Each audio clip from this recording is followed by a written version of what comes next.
What's up, everybody?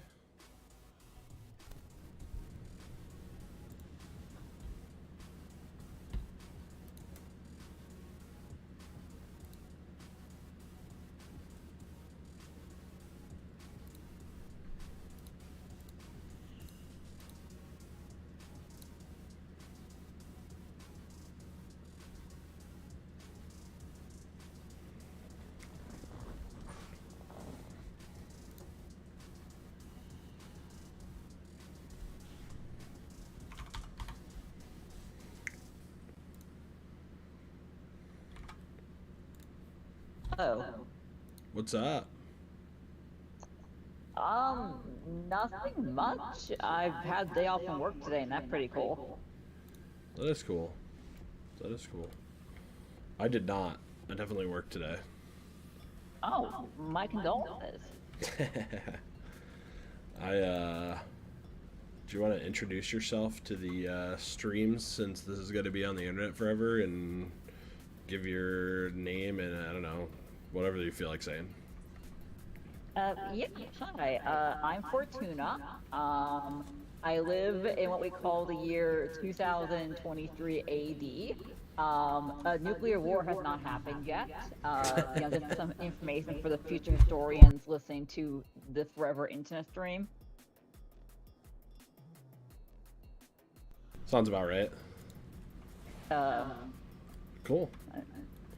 Yeah, we recently figured out how to crack some cuneiform using AI, so that's pretty cool for historians.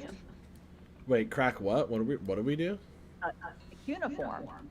Basically, cuneiforms have been historically very hard to translate because it's both, an ancient language that is very dead, but also because it is a bit like the symbols are kind of similar, like the scratches are not exactly that distinctive lettering, but they actually are feeding cuneiform tablets they have to AI in order to better interpret it. That's actually wild. I had no idea that was a thing.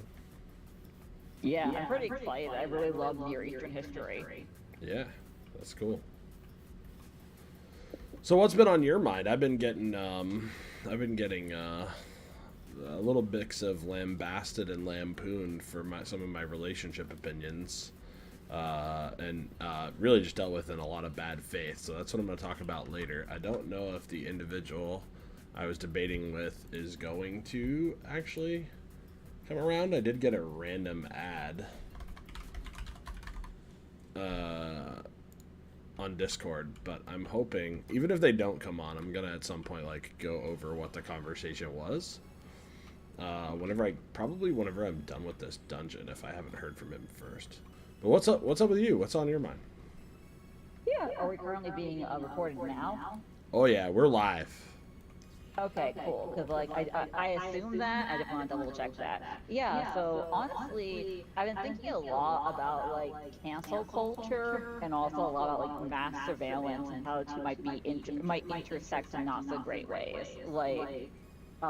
Interesting. Okay. Honestly, I'm actually frustrated at the lack of good media and journalism lately because I usually find some good pieces of information or epistemology in certain like talk show hosts, and then they like go off the rails, then they're back on the rails, and it kind of it's not finding consistently high quality media that's made without any weird connections has been really a struggle. But one thing I've been increasingly concerned about is how we give a lot of our data to, the various apps and machines, including our search histories. You can have your entire personal library on your computer, like possibly hacked or accessed so people know what you're reading. And there's been a real increase of like various draconian laws, especially around abortion, for example. And it's unconstitutional to persecute someone for having an abortion at a state if the state they have the abortion has it legally, but they are trying to introduce laws preventing that, especially around minors. And search history really gives them an insight into what you're reading, what you're doing, and where you're spending your money that they previously would not have had in the pre-Roe era. Well, So I guess I'm so. concerned about.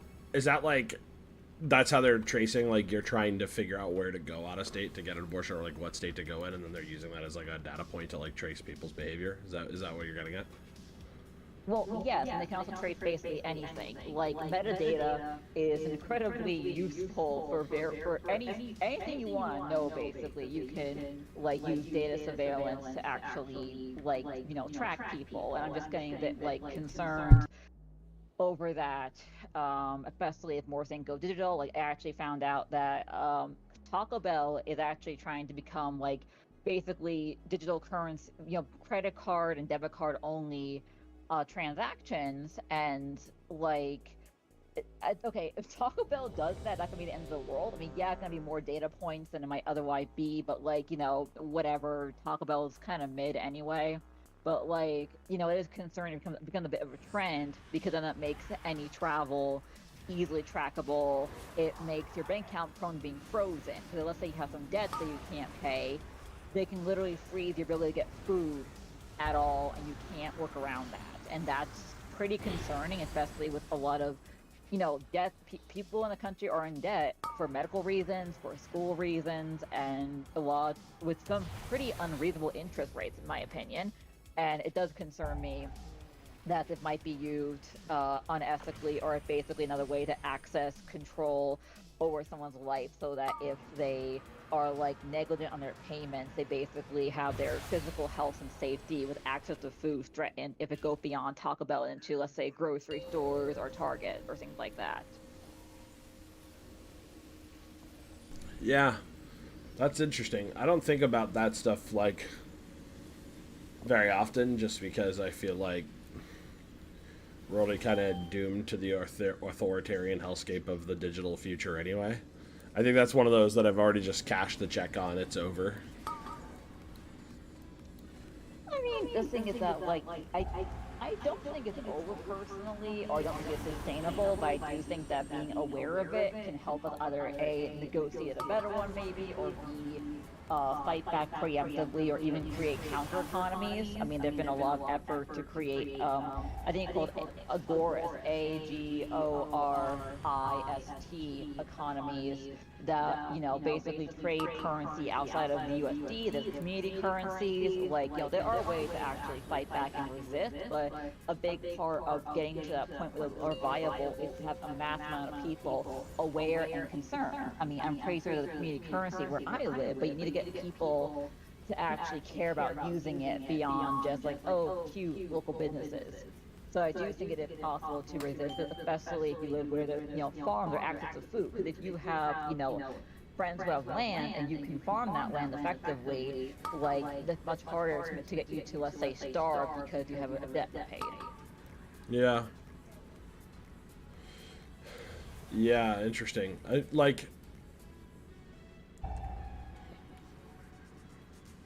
It. I don't. I don't know. I don't know if like enough people would get on board, like, with any kind of alternative currency. Like, it'd be curious. Essentially, whatever it would have to try to think of what it is for the mass market acceptance. What that term is, they would have to like cross the chasm, right? Jeffrey Moore's theory about like mass market acceptance. They would have to like kind of overcome like that kind of like 30% and get into the early majority of adopters and get just beyond early adopters for an idea like that. And that's the part, like, it's really hard for me to imagine a scenario where enough people would fight back in that way. I mean, it could happen though. I mean, I'd be on board immediately. I'm tired of the USD. Yeah, I would absolutely jump on immediately as well, especially if I could, like, in any way help people use their land more effectively. I'm actually, so there is no such thing as a licensed herbalist in the USA. That does not exist. There are some groups that offer certificates of herbalist or become in order to like have some credentials, but it's not a legal standard like being a doctor is. So I am a trained herbalist in my own way, as well as like I do have like a BA in science, and I have taken college level chemistry courses, so I'm not completely illiterate of the science behind it. Right. But I did actually used to work at a food forest permaculture garden, and I also took a course in foraging and nature skills in a different bioregion. But like, I do have several books on the topic, and I can actually forage for edible weeds that are like completely nutritious substances that can be easily grown in disrupted soil, as well as like I'm trying to research microremediation of toxins in soil. So like literally a person had bought a vacant land and just let me test it and let me work with it and use mushroom to help remove lead from the soil. I could turn a vacant lot they inherited into an actual viable community resource. There's also amazing local plants where I live in the Midwest, like the aronia berry, have been shown to actually have an antiviral, anti-COVID, and anti-flu effect. Like they're or like nettles are very well studied as being some of the most nutritious plants in the world. There's also, I think, a non-profit, I forget the name of it, actually trying to profile all of the edible wild plants so we have resiliency in terms of climate change and floods. Like, for instance, in Africa, we have a grain called fonio, and you can buy fonio in the USA in many health food stores to help support the African economy, by the way, that I fully endorse. And fonio is an incredibly drought-resistant plant. It is made to live in the freaking Saharan desert. So there are staple crops that exist and have been farmed for millennia by humans, such as fonio, that are not being properly investigated for climate change or reversing deserts in the USA. And I think that we need people to get on the land who are not insane hippies, by the way, and are not going to be like appeal to nature fanatics, but are people like actual pragmatic people who are, humanitarian focused and want to help serve, suburban and urban communities as well as rural ones. And people who have land that are being neglected basically get together and allow people to actually produce food for communities and create a currency that is not the USD that will allow food access regardless of one's debts. Yeah. I hear you. So I'm curious, you mentioned something about like media personnel that like at one time like were operating well and like then like something changes or whatever. Like, is there anybody in particular in mind? Well, they actually oscillate back and forth. Like, it's not a concrete decline. The one thing is also Russell Brand. That's a mystery to me. He is he started off very like manic and like Occupy Wall Street, Messiah complex, and he like some incredibly well-reasoned and cited arguments. Then did this insane hippie stuff after that. Like for instance, for the insanity, he had Jordan Peterson on, and Jordan Peterson, he just sounded like, I don't mean this is not derogatory. He sounded schizophrenic. Like he was jumping from these like very complicated ideas on very loose association as though it was an argument. Like he jumped from evolutionary biology of the virus and the origin of biological sex, and biological sex to that level of abstraction would include mushrooms and fungi, which have over 1,000 sexes. Because like chromosomally, the mushroom chromosomes operate very differently from mammal chromosomes, so they have like basically legitimate chromosomal sex over 1,000.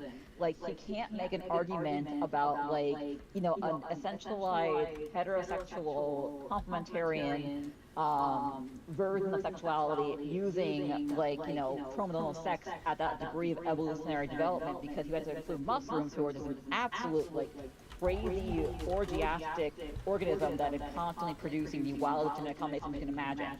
But he did that, then he jumped from that to Soviet history, a very complicated, like, century-long history, and then said it was like, oh, the parasites took over, that's how that happened, with no explanation, no context, not clarifying who the quote-unquote parasites were.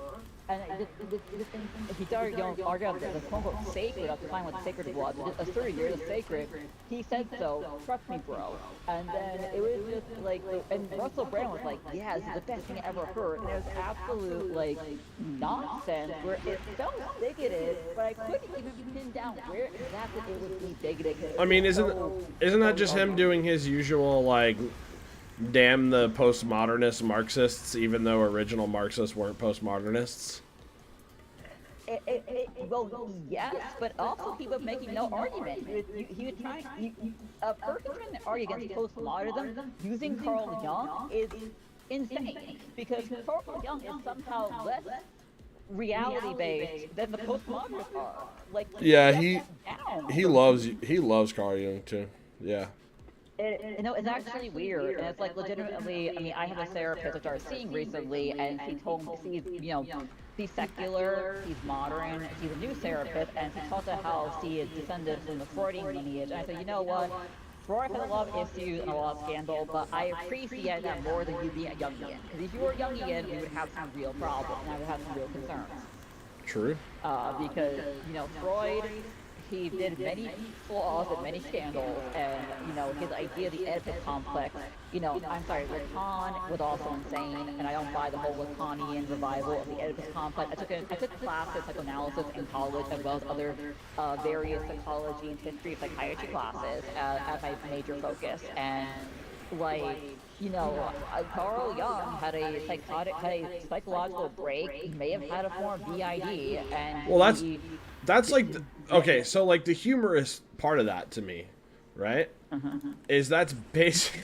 Like for a guy who loves him so much, he's doing his damnedest to become him. Like meaning Peterson, right? Because I genuinely think, to your point, like over the last few years, I think he's genuinely like lost it in some ways.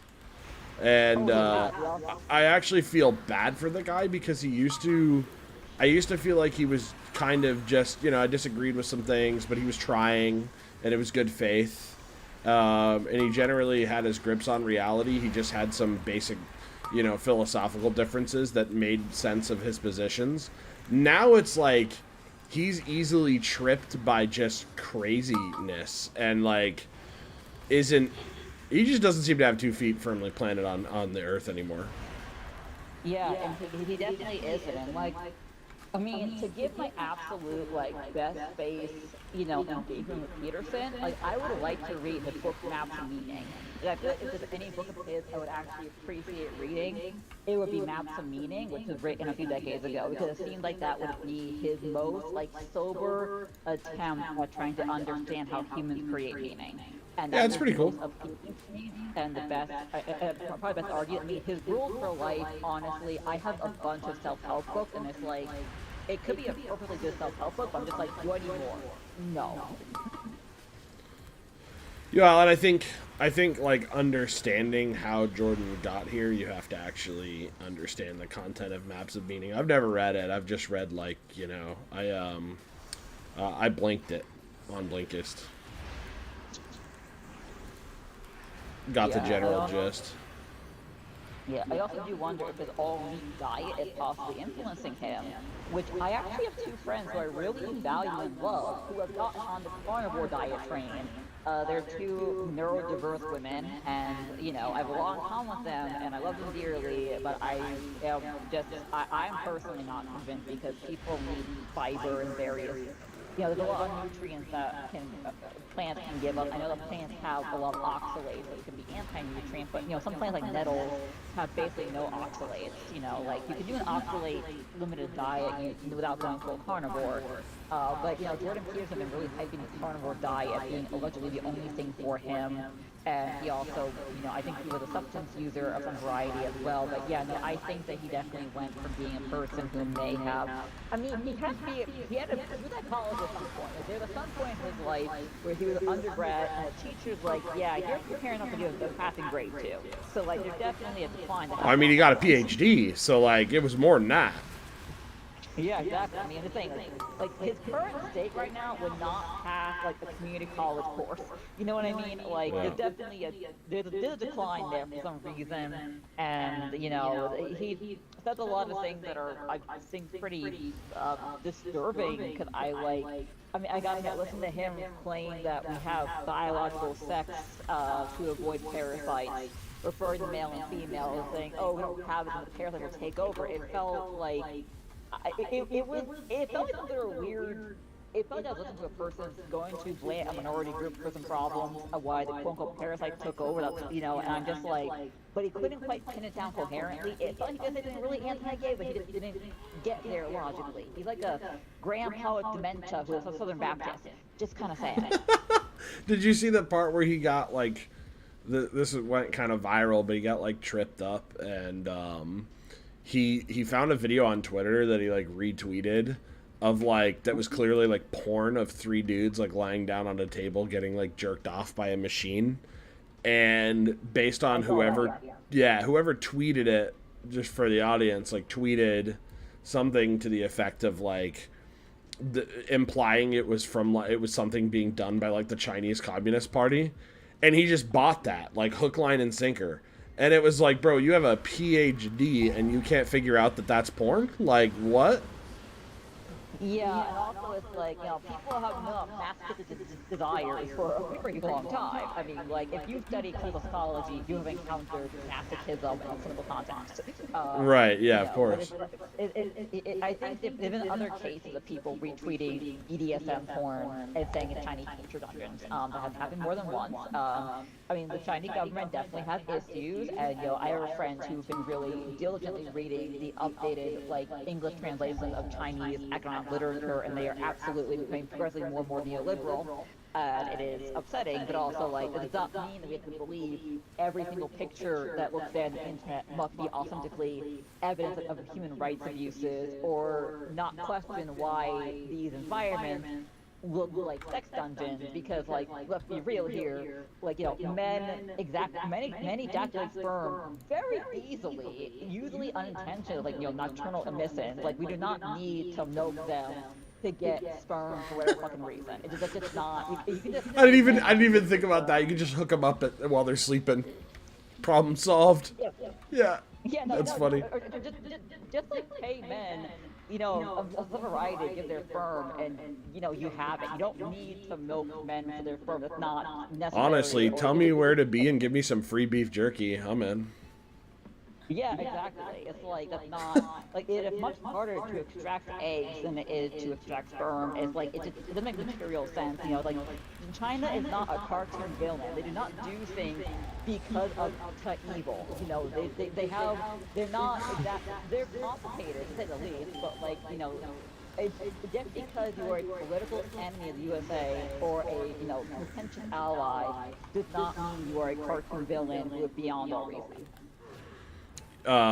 Yeah, that's that was a fun one. Probably one of the funniest things I've ever seen. It was, but I didn't like watching my Twitter feed, so I took off Twitter most of the day, and thankfully it stopped. It would never end.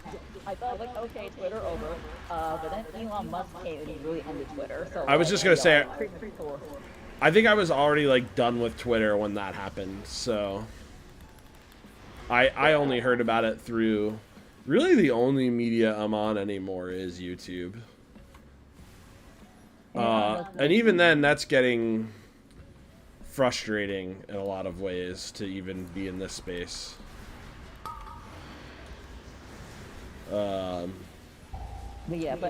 But anyway, like, Russell Brand did make some decent points about, like, some Australian banking advances, but Australia is trying to go more towards cashless banking. I mean, there also was, like, I know the truckers are controversial. I'm fully aware they're legit conservative and reactionary in this wild parts of that movement, but people who donated to the truckers did have their accounts frozen, even if they were a naive bystander, and, like, but Russell Brand was talking about, like, some of the concerns over, basically digital-only banking, and it was a legit concern. I'm like, okay, the guy is making fucking sense. I liked it. Then 5 seconds later, be like, and now Jordan Peterson, who I now admire as an icon. It's just like, the consistency just not there, and it's frustrating. Because if you say, hey, I heard Russell Brand, they go, oh, you mean that idiot who, like, was Jordan Peterson? And it's like, he's doing basically either intentional or unintentional disinfo, and I don't like that. So here's a question, because this is what I've been thinking about lately about this. I think, like, Russell Brand's one of these people, and I also think Bill Maher, in a sense, is another one of these, like, media figures who, like, used to be a lot further left and now has bought into a lot of, like, kind of the new wave right-wing talking points, and they seem to be, it's always the, like, anti-establishment type stuff. And I'm curious if you thought about, like, what the appeal of that is for the people who seem to be susceptible to it. Yeah, I mean, I have several friends who have definitely gone that route, as well as like, I've met people who were lifelong conservatives who were actually much better people than I would have previously believed. Like, I grew up in a blue state where I thought, no matter how how bad it is over here. At least not one of those people who's the horrors. And then I ended up finding out that a lot of those people, quote unquote, were actually vastly better than the people I knew in the blue states. But Right. I would definitely say, I feel like it could, well, with Bill Maher and Russell Brand, it's interesting because they're media figures. Like, I can comment on why my friends may be leaning more towards that because they're average people living their lives and not paid media figures. Yeah, well, so the media figures, I'll just state this, okay? I think the media figures are trying to appeal to those people that are going that way because they see it as an audience that's up for grabs. People who might be disenfranchised by more traditional media sources, whatever. So I get why the media figures are doing it, but obviously they wouldn't do it if there wasn't anybody in the audience, like, buying into it, right? So I'm more curious about, like, for your example, as you stated, like, you've had friends that are down some of these rabbit holes. Like, what do you think what do you think doesn't appeal to them about, like, you know, certain left-wing values, I guess, or why does the critical thinking turn off? Well, I think it's a mix of things.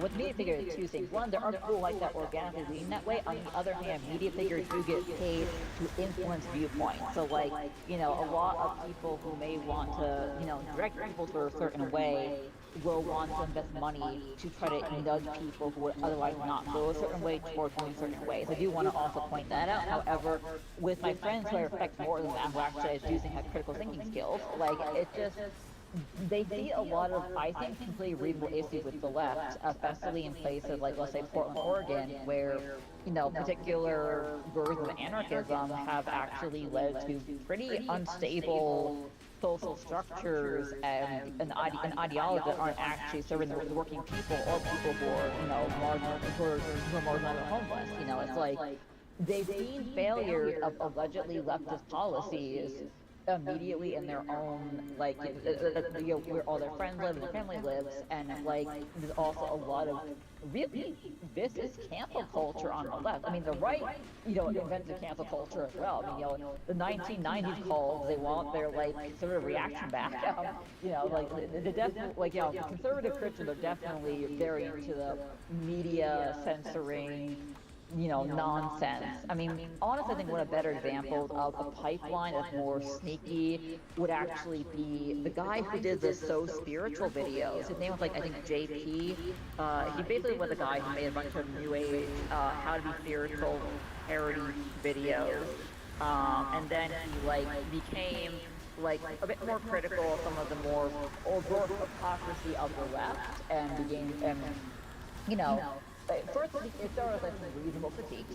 Then it started getting more and more reactionary, and then it got to him, like, you know, say he's now a Christian and praising, you know, like Brett is basically mini Ben Dude, that story has happened, like, so many times that is genuinely puzzling to me. And then you have, like, this whole red pill thing where people are like, yeah, an alpha male should bang as many women as he want, but also be a God-fearing man. And I'm like, do people have a single shred of consistency to any of your opinions? Like, I'm having a hard time getting it. Like, I don't know what's going on. Yeah, no, they really don't. I mean, because it's like, it feels like this, it feels the effects of, honestly, mediatization, for honesty. It feels like this is the impact of having an inconsistent culture, no third spaces, and having a lot of media that is usually, you know, astroturfed without concern for the well-being of those involved. Like, we have a culture that is incredibly postmodern in the worst way possible, and we have, like, everything that's just fucking mess of absolute garbage, you know, meant to gear towards, like, our baser nature with no concern for consistency, social cohesion, or actual ideology. Yeah.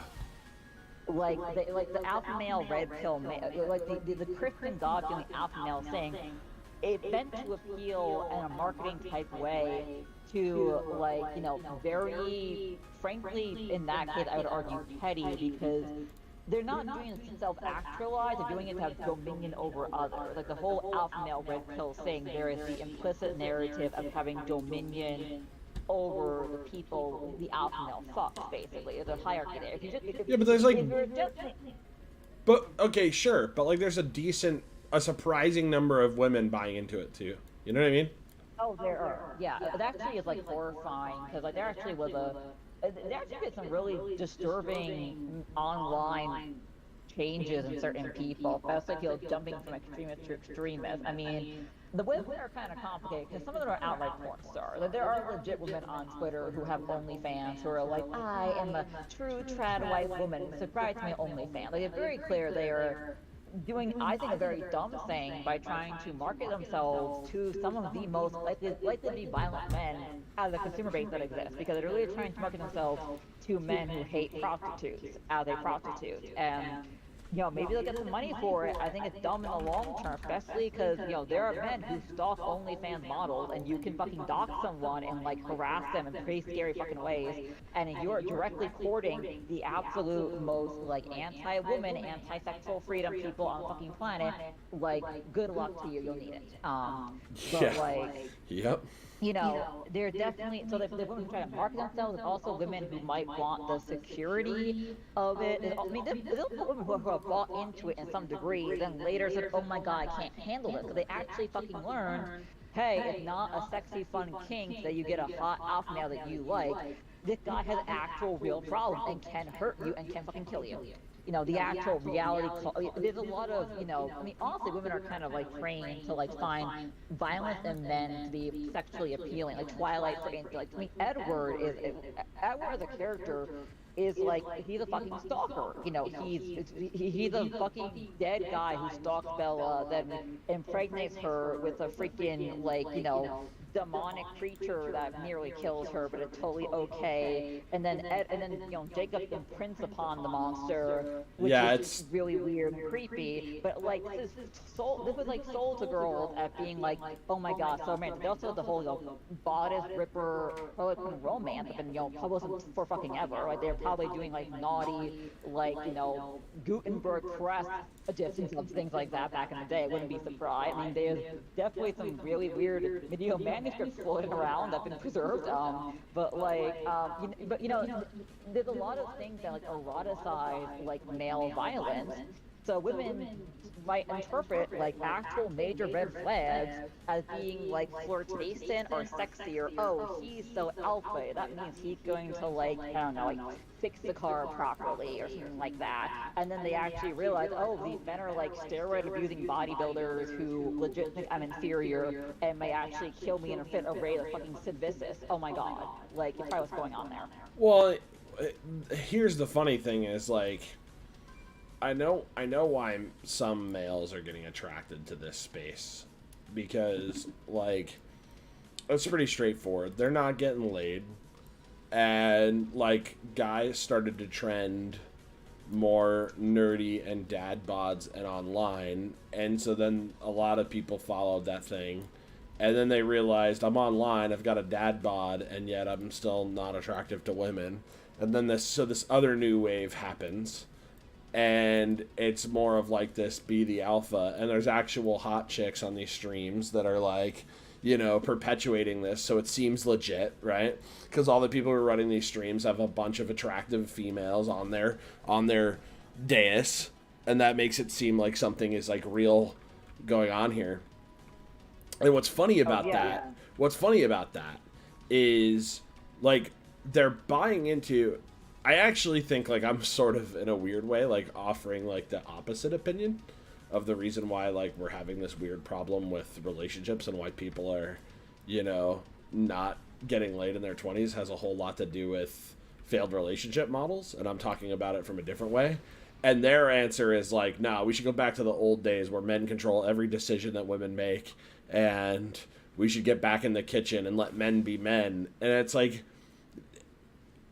I understand why men get pushed into that. I can't understand why a woman would. Like, especially an attractive one. Like, that's the part that I'm like, is there actual no real women that are buying into this? Is it only the ones who are just getting paid? Well,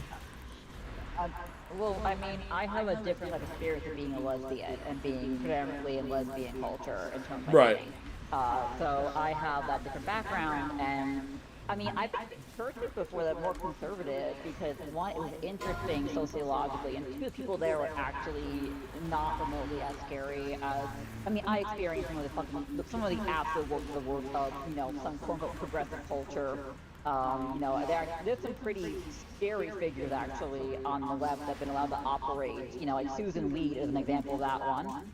Susan Weed is an herbalist who has had multiple police reports against her for assaulting her apprentices, including one involving strangulation. It was non-fatal, thankfully, but Over herbs? Yes, lettuce. She strangled a woman over lettuce.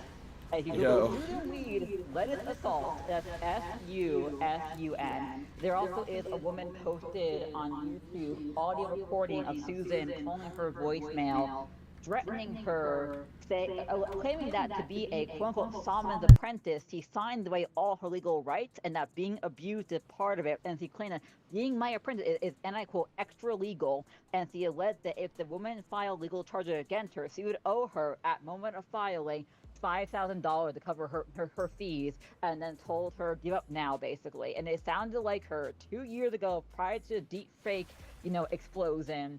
I have no doubt it was actually Susan Weed. And also Susan on her website has articles alleging that Susan's anger is a Baba Yaga. She literally claims that she is Baba Yaga incarnated, and that Baba Yaga is actually Artemis. I'm not making this the fuck up. And somehow this woman has been operating as a respected herbalist for over fucking 30 years, since the 1970s. Like, how? We all know that that's only John Wick, so clearly they're wrong.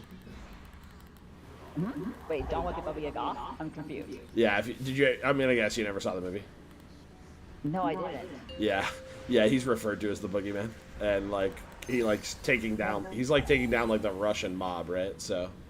5, 4. Oh yeah, no. This is Baba Yaga is a different figure, but Baba Yaga is a mythical figure who steals and eats children. Yeah. He does not offer herbal consultation and yoga on her goat farm. But like the fact that this woman had been like well published and well supported, despite long histories of abusing people, that even if a claim she drugged and trafficked an apprentice, that seemed a bit credible. I mean, I've seen like the apprentice agreement people posted online that was incredibly controlling. He used a trafficker tactics, but basically what I'm trying to say is that like 5, I think that most people compare, let's say, the average conservative evangelical household to the average liberal household and don't actually account for the fact that there are some really fucking dangerous people and organizations and retreat centers that are allegedly liberal that a person can encounter, and that the average conservative church is actually fucking safer than a Susan Weed. So like people don't really understand that. So like to me, I haven't encountered Susan Weed personally. Just to be clear here, I am not her ex-apprentice. I encountered other people who had some similar issues as Susan Weed and were that level of scary. But I did not encounter Susan Weed. I'm just giving her as an example who is safer to talk about because one, she is publicly known now, and two, I did not actually go study with her.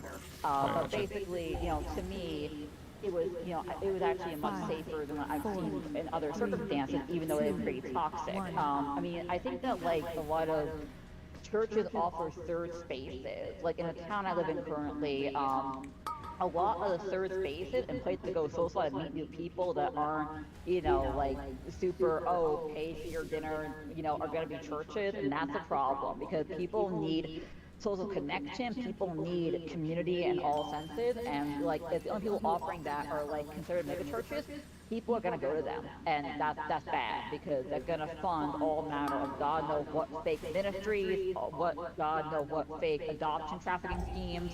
There's actually a fake abortion clinic where I live. It literally claims it is a holistic health clinic. It is absolutely funded by the churches. It is absolutely not a clinic, and it absolutely wants you to give your children to particular Christian-run adoption agencies that even those who want to adopt their kid out might not morally approve of. There's actually a case of a Christian adoption agency denying adoption to a Jewish couple. Like, these are groups that may deny totally healthy, good parents who are even, Abrahamically inclined denial of adoption because they are not the right version of Christianity they are demanding. And that's like not okay. And a lot of the kids who end up, and this is the people who have ended up Christian households who are adopted, who are just unspeakably traumatized by it. And, there's not nearly enough to contend with that as a culture. But yeah, basically, I think that any place that has a third space that's going to be accessible and either free or affordable is going to attract people because people need other people, and people are so fucking lonely right now. 2, Yeah, 1. no doubt. So I think that some women might be sold a very like nurturing version of patriarchy in these spaces. I mean, I've been to like Christian women in Bible readings, and like, there's a woman who actually talked about her experiences of India and how terrible it is, which it is, and like she began to touch on dialectical materialism. Like she understood that the dowry was a major factor of women being abused. So she understood that, and she understood that European culture not having the dowry as they had it impacted why they're better over here to India. Like, fantastic building blocks, an actual coherent worldview, and then she just fucking goes on the road to crazy train of like, but Jesus Christ is so good, and just like, so close to understanding reality and how it works, and then nope, couldn't have that. We had to go on the crazy train. Couldn't have logic for 5 minutes straight. Yeah, I hear you. But he actually even considered, like, but the second thing is, there are, like, allegedly progressive faces that would not even have got the 5 minutes of sanity he had. Like, they literally might have, started off with, like, insanity. Like, like I hear people say a lot in progressive faces, God is worse of raising the status of women. It's like, explain India. Like, explain the entire country of modern day India to me. Because that is some of the worst conditions imaginable for women, and they have goddesses. They literally use goddess worship to justify widow burning. Because the whole idea of I can't pronounce it, basically it was Rama. He had a wife who burned herself on the fire as a self-honor killing, and that got mythologized. So literally having sacred women was used to justify murdering widows in that culture. Like, the entire idea that women need goddess worship to be elevated does not remotely hold up to scrutiny. I mean, the Athens in ancient Greek were one of the most anti-women states of, the Igon, which was a very diverse, cultural region, and not all parts of ancient Greece were misogynistic. It varied from time and place. But Athena was a patron goddess of Athens, and look how that turned out. Yeah. Not with women. What do you mean? I've been reading all those classical Greek women philosophers. I don't know what you're talking about. I mean, Just there kidding. actually are. There are a few, yeah. No, the Hypatia was a fantastic Neoplatonic mathematician and astronomer who was unfortunately brutally murdered by an angry mob in Hellenic Alexandria. But she actually taught Christians, she taught Platonists, like she was an incredibly intelligent, just wonderful woman.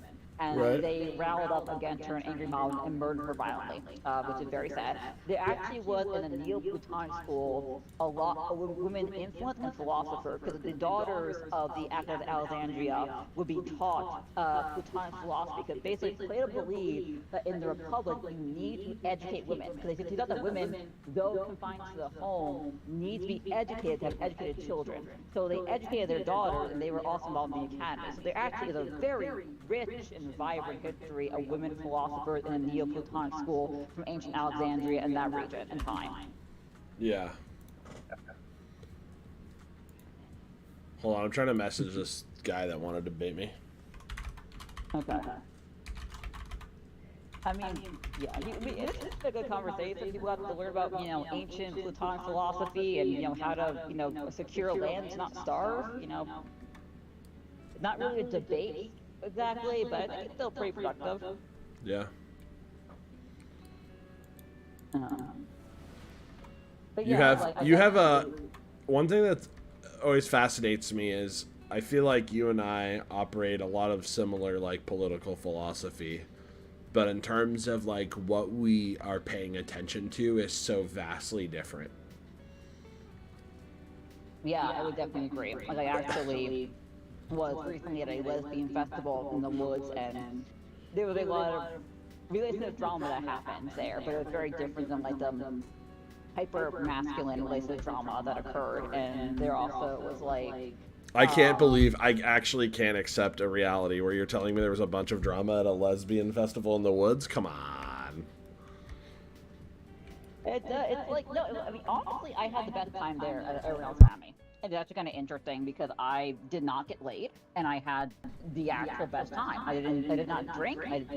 So weed was legal there, but I didn't consume any weed. I didn't drink. I didn't have sex, and I didn't split with anyone. And I had the absolute best time imaginable. Like, everyone around me, either by acts of God or by like personal drama, just had a crappy time. It was unfortunate. There was a lot of good points to it, though. I mean, I actually wanted to go again after I was there. I was like the only person who was there going, oh, let's go again.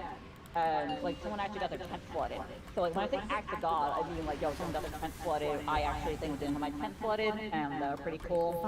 But like, there's a lot of like just relationship drama going on, and I need to be very careful about what I say. And I don't think I need to respect the privacy of the women who went there, because they want that stuff to be known to a particular audience, or kept it private. But like, I definitely see across the board, across orientations, relationship dynamics really being pretty harmful. And I tend more towards advocating for celibacy across the board for everyone of all orientation, especially straight people. Because like, I'm sorry, but honestly, I have like the opposite views of sexuality than most conservative Christians. That I think that homosexuality is arguably more moral than being straight, because just like I mean, if we have to judge, that's my judgment, because like I just like the idea that a person could, for pleasure only or and their stupidity, make a new person, that scares me. 'Cause I'm just like, oh my god, like if you have like a bad a homosexual or sterilized straight encounter, like it can so impact your life negatively, but the experience ends after it's over. Whereas if you have a kid, it's like, great, now 18 years plus, because let's be realistic, kids don't leave the nest at 18, for better or for worse. You now have an entire new person who exists, and who is like going to be impacted by the freaking genetic markers of that other person. Because you could fall in love with a person who literally has like a horrifying disease that will kill your kid when they turn like 10 years old, and not know it, and base that decision what light to bring into the world purely based upon lust and or love, without a full rational accounting. And that, like, it kind of freaks me out, in full honesty, which is, I know, not the conventional crude view to have, but like I'm pretty harm reduction based, and I just see a lot of recreational straight sex as being like pretty dangerous. But if you guys I mean, I'm not gonna like control other people, what I mean, but like well it's actually, it's beyond, I don't even know if dangerous is the right word. It's fairly careless, because you mentioned up a bunch of concerns. I have some additional concerns of just like, I don't know if you've taken a look around the world we're creating, or the future we're creating, but in general right now, having kids is not exactly a good coin flip decision, like, especially having it in any form of the wrong context. Like, I wouldn't go, I have 3 of them, and I would not go back and redo it the same way a million times. Like, genuinely, I love them all, but I worry about how unavailable I've been. I worry about how hard I've had to work, which has made me unavailable. I worry about all these things. So it's not even just the who you're doing it with concern. It's just like the time we're in is also a concern. Yeah, definitely. Also, I mean, I think that like we should actually have government programs make having kids affordable. Like, I'm not antinatalist, and I actually I really support the idea of having children in healthy, supportive household, and also of creating healthy, supportive household. Like, how can we help people become the house they need to be to have a kid be raised, to grow up happy and healthy? I think is a very big part, and that includes like food justice, it includes climate justice. Like I really am. I actually did doula training personally that actually helped assist in like having healthier and better advocated for childbirth. So I really do strongly believe in having future generations and actually creating a world to have that justly. So I'm pretty optimistic.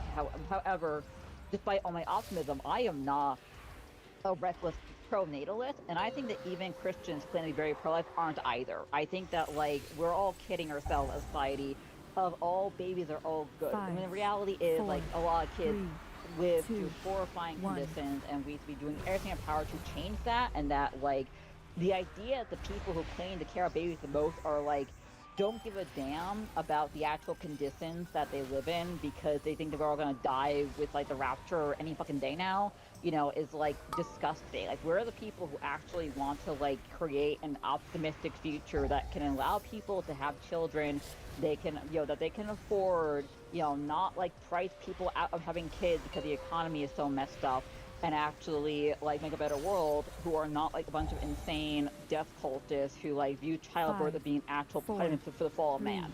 Like, where 2, are the people? 1.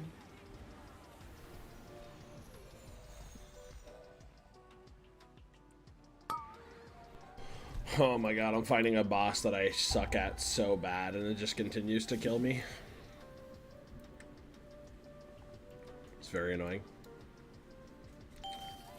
I don't think I'm an anti-natalist. I'm just like a very careful natalist, is I guess what I was trying to say. Like, man, there's a lot to consider. There's just a lot to consider. So if you're not hesitating and being really careful with that decision, like that's a pretty big problem. Yeah, there also is like there's also like issues with like the way we deal with birth medically as well, because like the medical industrial complex is no bueno. It's really like during my doula training, it actually is scientifically verified and known that if you let an infant have the umbilical cord attached for like I think it's 7 minutes or 9 minutes.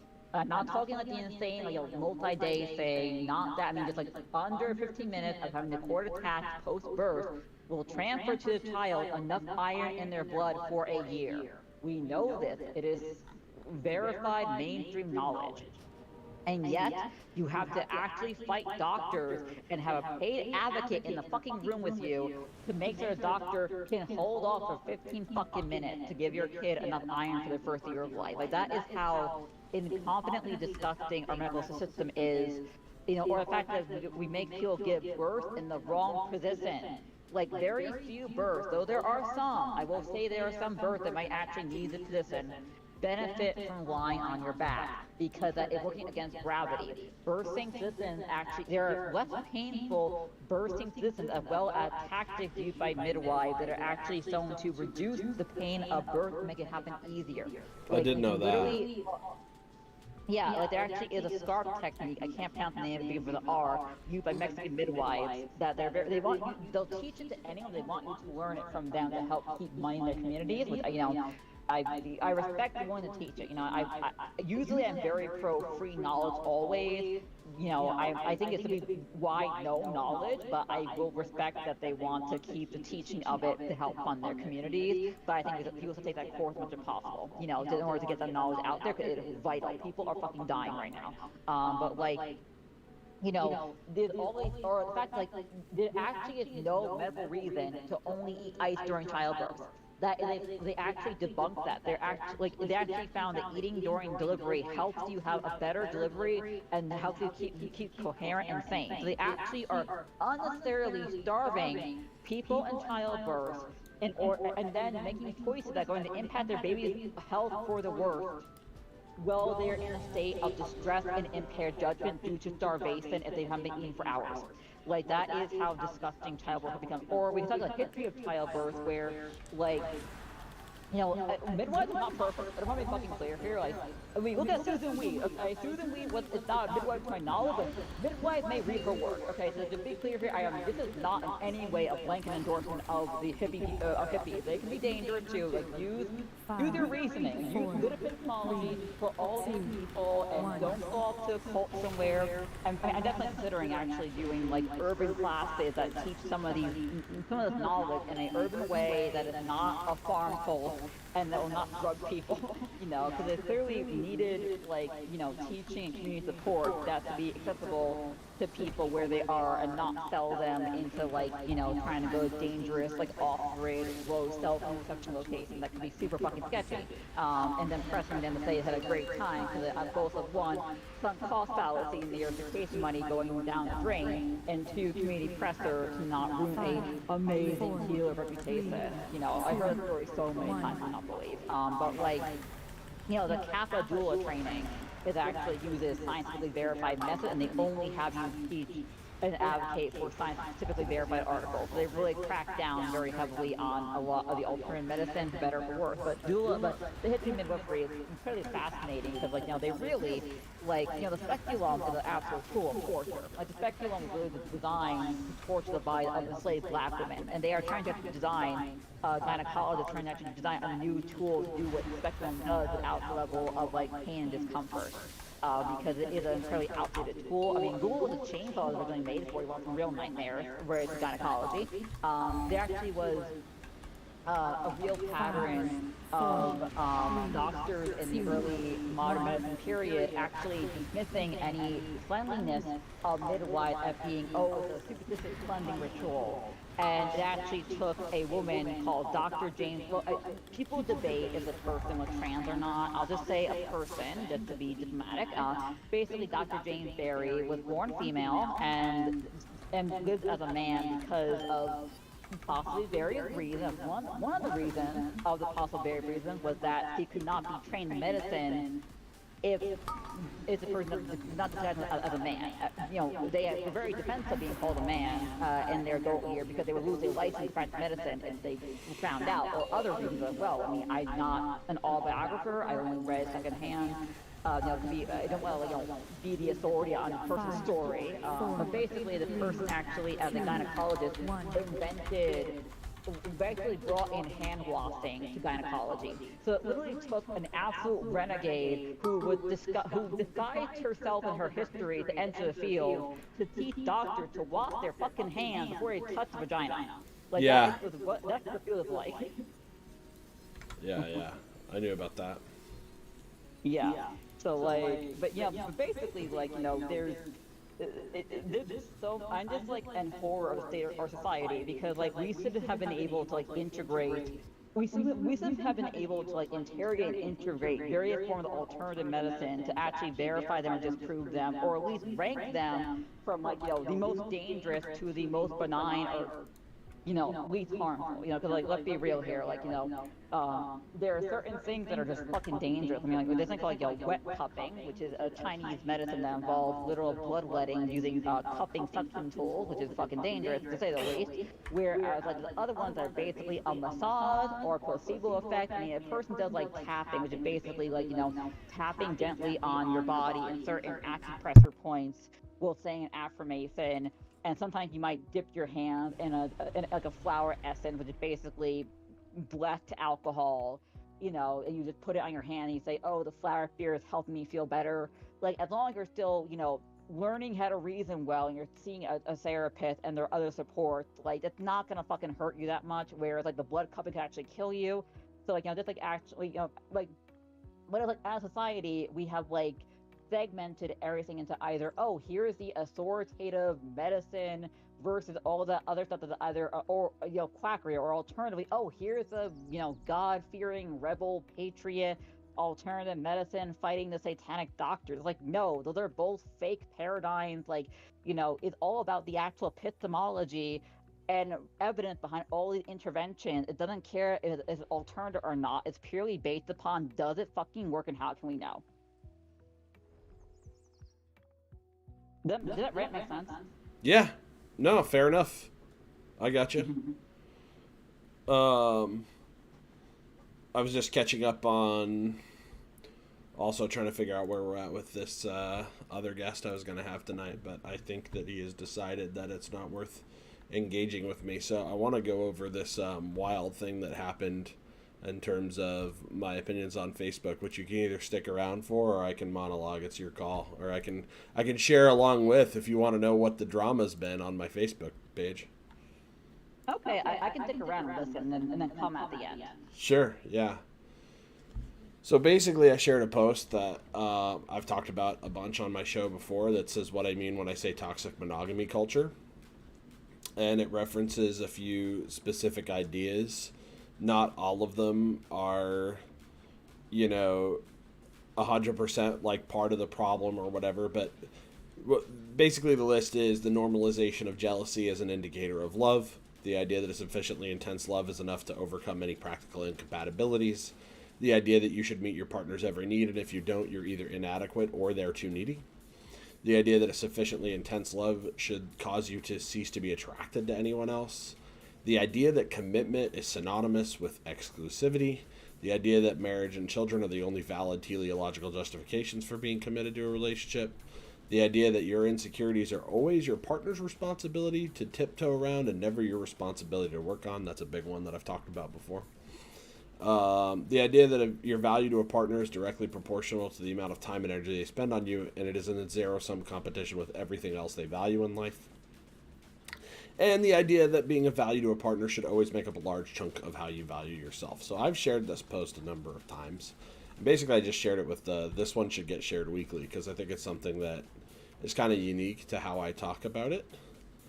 And he said, this individual said, this isn't really toxic monogamy culture. This is called a toxic relationship, sir. So I long story short, I got back and explained that the culture around monogamy creates these toxic relationships, as evidenced by certain like pop culture and how things in romantic partnerships are normalized in movies and literature, how our friends give us advice, how our therapists give advice, for example. And I made the point that the whole one that I think is the core problem is that commitment is synonymous with exclusivity, is this one fundamental poison pill that's, I think, a core ideal of monogamy, and it just causes all of the other problems. It's how people start to justify things like disallowing their partner from having any kind of conversations with somebody of their attracted sex, right? Like they think they can restrict like all of their behaviors just to fit into these monogamous norms rather than talk about that jealousy goes. And one of the things I've found, and this isn't something I actually got to with this particular individual, but like when I ask people, where does your justification come from for putting a restriction on somebody else's behavior? Their answer tends to be, well, because they agreed to be in a relationship with me. Which would mean you have to believe that, like, when two people have the conversation that's like, hey, I kind of like you. And they're like, I like you too. They're like, okay, let's go out. Like, some magic level up noise has happened in the universe that means something fucking special has occurred. And I don't think that that's happened. I think that you're exactly where you left things before you had that conversation. You can pretend to be committed, but like you're just not being honest about what you're giving up to try and honor that commitment. You're giving up your ability to pursue other relationships when you agree to this kind of temporary exclusivity contract. And some people do that successfully, but the evidence is pretty clear that the successful versions are very rare, and becoming more rare all the time. It's become especially difficult lately. And so I criticize this in a number of ways. And this individual... Yeah, Go ahead. Yeah, I feel people forget that, like, marriage is kind of rapey for most of human history. Let's be fucking real here. Like, Yep. marriage, for the most part, was literally you trade sex you don't want to have in exchange for, like, not being killed by the village for your plot of inherited land and are being allowed to starve. I mean, there were cases where the Catholic Church would feed widows. You know, that did happen. It wasn't all black and white here, but, like, increasingly as the early modern Caribbean arrived, it got less and less charitable and, much more about accumulating land as much as possible. And we have, like, modern countries like, Saudi Arabia, for instance, that exist that clearly demonstrate beyond all doubt, the actual nature of the arrangement here, where it fucking emerged from. We literally have women who will, cut all, people forget, like, just how depraved marriage is in many cultures, where, like, women will literally, like, cut their daughter clitorises and impair their ability to even pee or give birth, because they think it'll give them a man. It's like it's not that the society where women themselves have deeply internalized that their only value is to be a man property, to the point where they themselves become the actual direct hand of surgical mutilation. So you brought up two things there that I think are interesting because I've talked about all of those things on my channel before. And you mentioned that the Catholic Church for a time like would feed widows. It's interesting. I almost wonder what the motivation was behind that, because it's arguable that the Catholic Church largely influenced the how do we put it, the dogmification of this as a societal norm, right? At least in the West. Like they were very big in instituting the dogmas around monogamy, and that's not a surprise because monogamy in the way that it's practiced is really only about 1,000 years old by most meta-analysis of the history, right? Yeah, but you have to understand that, like, the earlier models were also not free either. Like, they very much were, like, incredibly misogynistic. Like a lot of early Christianity actually gained steam among women, and that's for a very good reason, because women were actually courted intentionally by early Christians, for various support and power, but also because Christianity was anti-female infanticide and was also, willing to give marriage resistors a place to be, because a lot of women were actually murdered in Rome because they refused to marry men they did not want to have sex with, and they became Christian martyr because they saw Christ as a way to opt out of that system. So, like, the marriage system that came before that was also just, I mean, Roman slavery was absolutely disgusting, by the way. Like, you have to understand that, like, what came before Catholic Church monogamy was definitely not comparable to modern day polyamory remotely. So, like, both systems were pretty terrible, but arguably the monogamy might even have been possibly a bit better because it didn't involve, brutally killing and raping your slaves nearly as much. Yeah. Yeah, like, well, and that's one of those things you have to put everything in history through the lens of it's all soaked in blood. Like, it's all bad. Human history is incredibly bloody and violent. So you have to keep that in consideration. And so, like, I come up with an idea, like, my core values on this from a combined view of let's look at the biological and historical evidence, but then also let's look at the current data and see if we've ever achieved anything close to what's good. And ultimately what I argue is this, and so I've made this clear in other posts, and this is part of what this individual was responding to.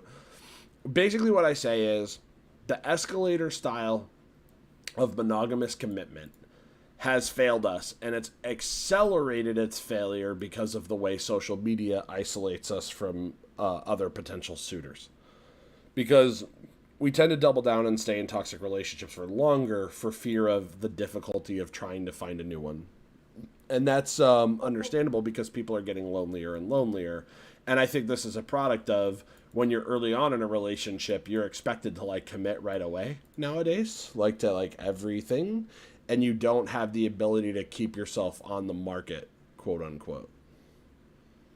Well, I mean, like, yeah, I mean, it's also complicated because, like, you have to understand that, like, relationship built upon basically a form of softer human trafficking, or models for dating. Like, look at, like, ancient love spells, for instance. Like, if you actually study the anthropology of witchcraft beliefs, you'll find that, like, most love spells were incredibly fucking violent. A lot, like, and they actually varied from, like, social castes, where, like, depending upon where a person was in the social hierarchy is how they word their various love spells, and a lot of them were incredibly rapey, involving things like "love me or die." It was a very common one, especially in ancient Greece and other cultures. So, like, all of our models of dating and romance are, like, from these earlier eras that are horrifying, and we're imparting them into the modern world. We actually have vastly more freedom and comfort, and it is just anachronistic and scary. A lot of people also don't want to contend with the fact that like their parents probably had a dysfunctional relationship. People don't want to accept that. They want to be like, no, they were perfect. You can't say that about my grandpa. It's like, well, Okay. guess what? I will and I can.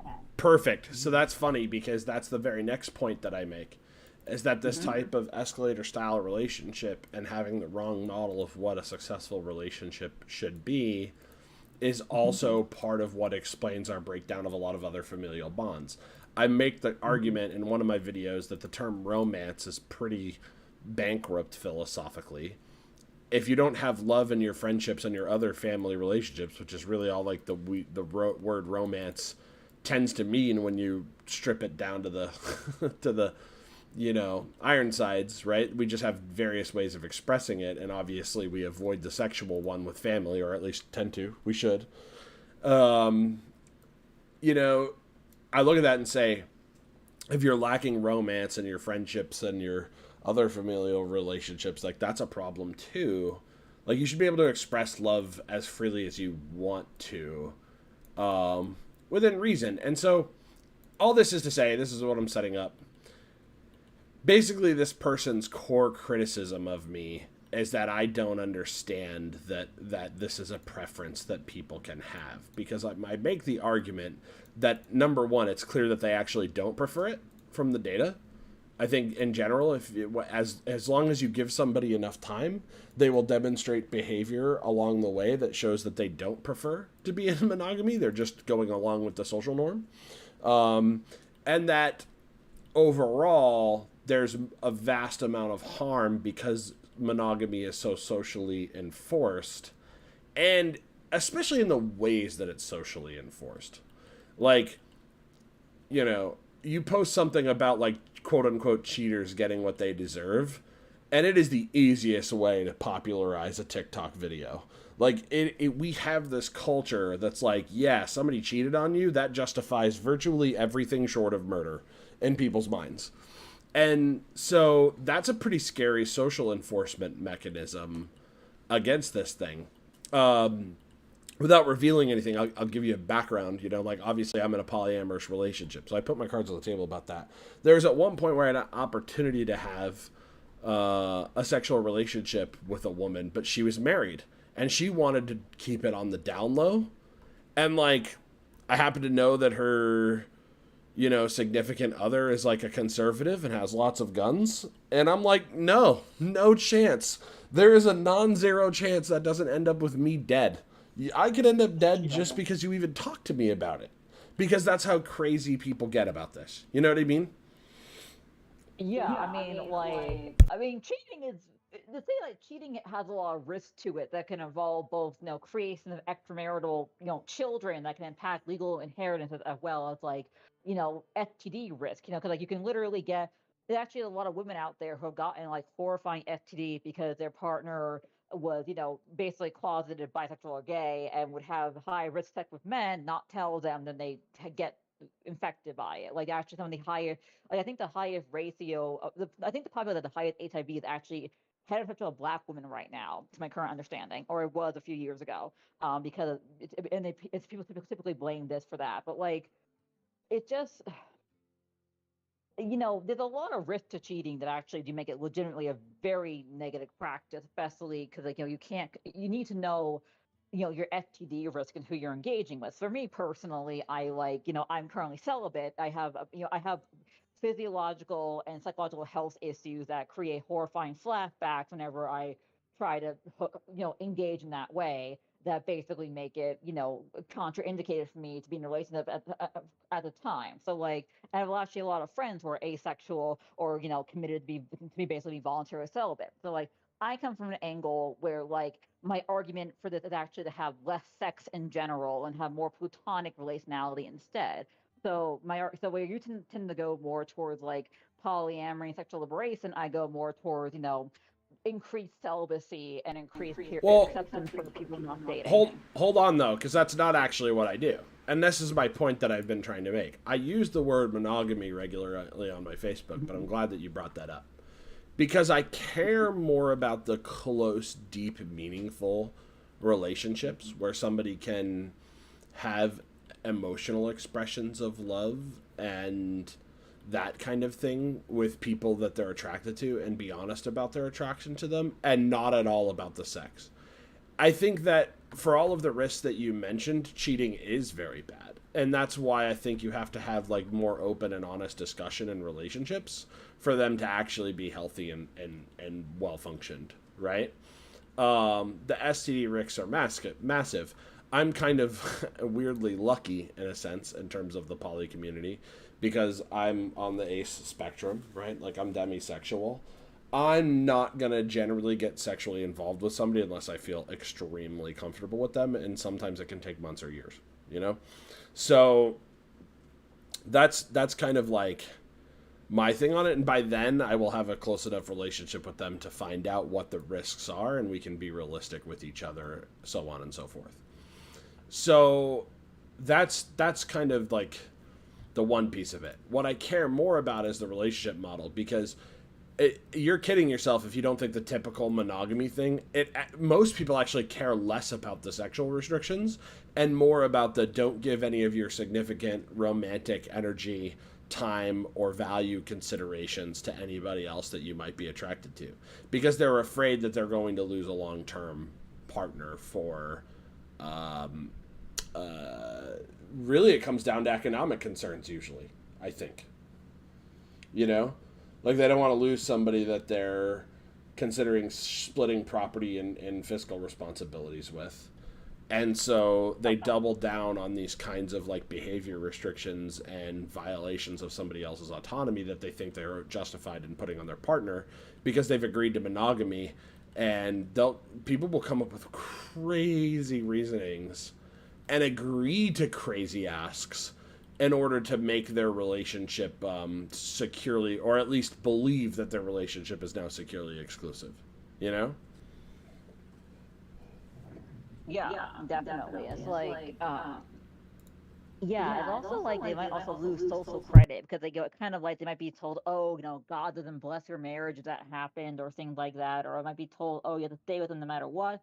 I mean, it varies from domination to domination, but it also just like just losing this like people tend to associate a person not being attract them sexually at being a devaluation of yourself. Like we're basically taught, oh, if you are a good, worthwhile person, people want to fuck you, and that if you're not having sex, you must be broken. Basically, it's like a common, like narrative we're told in society. But like the reality is that like I know a lot of people who are dysfunctional motherfuckers who have reckless sex a lot, and it's like and there's also a lot of people who have like very severe trauma where they basically try to self validate and try to like feel worthy by degrading themselves sexually to people who very much literally believe they are inferior to them during the act. So like do have to wonder if maybe there's like a way that the culture teaches people that your main and final value is your sexual expression and desirability, and that if you got cheated on, you must be a bad partner. Oh, there's no doubt it's that. Well, and the flip side is think about the confidence people have that they're not going to get cheated on, which I find hilarious, right? The average affair lasts 2 years before it's discovered. Something like 40 to 50% of people cheat at some point during a committed relationship at least once in their life. 78% of people admit that they would cheat if they could never get caught. And these numbers are only climbing as the digital age has made it easier and easier. So pretending that this problem is not going to affect you is just delusional. You know, like you're if the casino opens up across the street, I'm gonna get rich betting against you, right?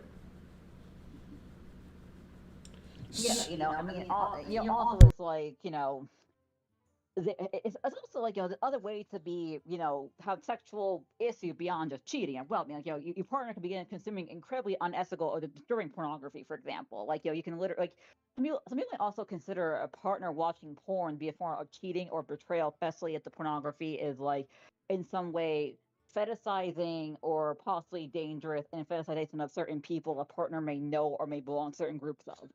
So like there's also other ways that a person can have like that trust deeply violated and may consider a form of adultery that's not consensual adultery. Yeah, I talk about that too. So we've actually laid out the landscape of like what my actual position is. And let me ask you this: does this sound like I'm bigoted against monogamous people in any way, or that I'm like judging people who currently are enjoying a monogamous relationship? Does that sound like where I'm coming from? Well, if they're enjoying it so much, why do they care? My question, because like if you have a committed relationship that financially prosperous and you're having great sex, why aren't you having that post orgasm high right now? You know what I mean? It's like what like it baffles me, because like you would think that people having more sex would be happier people, and yet. So, so the thing is, I keep getting accused of like not understanding that this is a preference. So let me give you like a wrap up of where this, because this went like 50 comments deep on Facebook. And I'll try to be as summary as possible. But this guy said, I have to point out two things, huge things that you seem to be throwing out of the way. It's a preference. You say it does happen. While what you say happens does happen, it's still a preference, right? Like you don't get arrested or stoned in the streets for not practicing. And number two, monogamy by definition is to some degree exclusive, right? So monogamy is right there with some sort of exclusivity. He went on to say, I have no problems with open relationship. This isn't coming from I'm a happy monogamous relationship right now, so you're wrong. I don't care what anybody does in their personal life. If it doesn't change anything in my life, typically I don't care. I'm coming from you having a religious style belief in what you're saying. I kept trying to encourage him to like come on the show to have this conversation with me. At one point he said he wanted to, but then he's backed out multiple times. So he went on to say, I feel like you're still confused. You have thought about how you're right and others disagree if they're wrong, when it is literally a preference. So he just keeps restating that monogamy is a preference here. You're acting like anyone honestly cares about you or anyone else being in an open relationship. This has never been about me getting judged for an open relationship, so I don't like know where that comes from. I've never really been particularly judged other than by my parents, and I don't care about their opinion. You know what I mean? He said, ask any open-minded person, they could give two shits less. So I think he's saying that to try and refute my point that there's social pressures to be in monogamy. But the way he's presenting that is if people are allowed to join open relationships and not be judged for it, then obviously there's not social pressure to be in monogamy. So I tried to refute that. Go ahead. Yeah, no, like what social spheres is he in? Because like there are many places that are very well organized and well funded that are very anti open relationship and sometimes even anti celibacy. In fact, like hello, mega churches, they fucking exist and they're pretty, and they control a lot of charity operations. They're pretty scarily more organized than the left is actually, and like they will judge you for that definitely. It's legally you can't marry more than one person, so literally hospital visitation rights. I mean, one of the big issues of gay marriage was hospital visitation rights of partners, especially when they're a biological family who are anti-gay. That definitely can apply to polyamory, where where a hospital may decide that some of your partners or metamors may not be your real community and may be excluded. It can also apply to people who are celibate and who have chosen community that are non-sexual. Being told, oh, you're not married, so you're not a priority person to visit the person before their surgery. That can definitely fucking happen. Inheritance, wills, a fuck ton of legal rights are actually bound up in marriage that are frankly absurd. And correct. You have an entire legal team to get it to. You have to have an entire legal team to get your will to actually affect your actual will. And then lay down the legal enforcement side of it, because you just laid out all of the legal concerns of the way we manage like civil relationships. But then just think about socially. Right? When's the last time you saw a movie with a good presentation of any kind of polyamory situation where it seemed normal and acceptable? I mean, it's becoming slightly more common now, but it's typically, I mean, the last show I can think of that had any popularity to it that did some justice to this, even then didn't do it because it was shameless, and their polyamorous relationship that was represented in that show turned out to be a like murderous disaster, basically. So, I just look at this as clearly there's a problem. And I think, again, what he's upset about is I'm criticizing monogamy to a point where I'm like, the normalization of monogamy as the standard is the core sickness that we have to deal with. And he's taking that for me to mean that I think all monogamous relationships should cease to be monogamous. And those are not the same position, and it's not the one I hold. I think people should be more self-critical, and I think a lot more people would walk their way out of their monogamous relationships if they thought about it for a minute. Or at least roll back some of their restrictions on each other, right? Like especially the one around having close, intimate conversations with people of their, attracted sex, as one example. Yeah, I mean, like it's. I mean, I don't know. Yeah, I mean, like, it's a bit more. Yeah, I mean, I don't feel comfortable giving marriage advice to people who are like happily married because like I'm not happily married. I don't, it's an area I actually don't know a lot about either like the counseling literature or personal Well, experience. So so like I'm okay, so let me not. clarify. I never do that. Like, my point is, the statistics say eventually you won't be. That's all. Like, literally, that's the whole point, is the statistics say is eventually that happily part goes away. And you might not know what you're missing. Is that true for everyone? No, it's just true like 80 some odd percent of the time. And there's a lot more people. Here's a thought experiment for you. If we made a living wage standard universal basic income a reality in the next year, obviously this is a pipe dream, it's not going to happen, but if we started giving everybody $2,000 a month, no questions asked, and let's assume that cost of living didn't like shoot up as a result of this, right? Like it actually worked out. We managed to extract the money from the wealthy in society and actually give it to everybody. Okay, let's say that happened. How many people do you think would immediately jump ship on their so-called happy relationship? Oh, tons of them. I mean, Yeah. absolutely. I mean, because like, especially women, because like, a lot of women are afraid of financial. I mean, family courts are disgusting. I mean, like, family courts really have. I mean, it's not always, sometimes family courts do like, rule unfairly against men, but a lot of times they rule unfairly against women, including in cases where the husband been accused of sexual violence, no matter how credibly. Like a lot of women are terrified to leave very dangerous situations because of lack of money, and financial abuse is the main tool of the abuser. So if they got money, no questions asked. They'd be out of there like fucking 2 seconds. Yeah, so these are like everything that you've just said is basically all the arguments I've made. And everything I've just said is basically the arguments I've made. And so I went on to ask him because I was trying to get clarity. I was like, do you think there are any ideas worth fighting for and spreading? Because he was kind of implying I should just keep this opinion to myself and stop bothering people for what they do in their private life. And like, the goal isn't to bother people for what they're doing in my private life, as I just explained. My point is, looking at this in an objective way about society would make people realize, or at least, reevaluate things that they currently take for granted. So I went on to say, if most people were participating in self-mutilation that sometimes traumatized them, would that be worth criticizing publicly, or should I just keep those opinions to myself? Because that's how I see most of the monogamy norms. I think people are... What's that? Yeah, well, it is, and I do. Like, for instance, the Brazilian butt lift is actually one of the most common. There's an incredibly dangerous plastic surgery called the Brazilian butt lift, for instance. It sounds fucking stupid as name alone. I criticize the hell out of that because it is fucking stupid. Like that is an example of mutilation that occurs occasionally. People do that in society, and people just don't say anything about it. Well, I am. Yeah, and I think that we all would. If we thought there was, like, certain forms of self-mutilation that was being practiced at scale, like, we would be justified in criticizing and pointing it out. And so I was just trying to point out that things that can become a cultural practice doesn't mean that they're immediately then immune to criticism.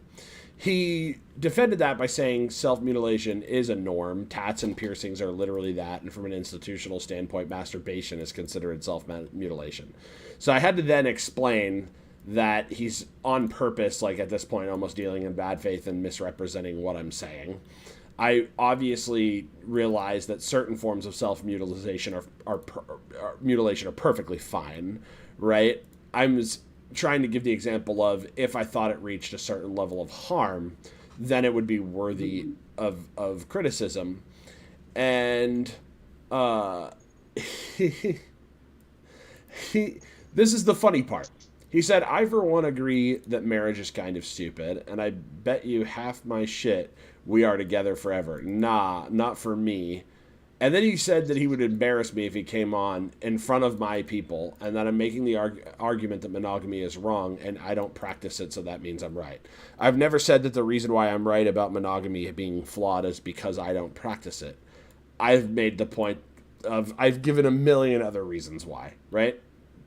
So then I tried to clarify what I meant to him is this, it's not necessarily the monogamy part that I care about. It's the relationship escalator model, which is this idea that we have to start at the bottom as courting friends and then eventually climb the escalator. The second we get on the escalator together, you're only allowed to ride one at a time. And the entire teleological justification for the relationship is get to the top of the escalator where we're sharing habitats and property and cohabitating, etc. Right? And so I tried to point that out to him to no avail.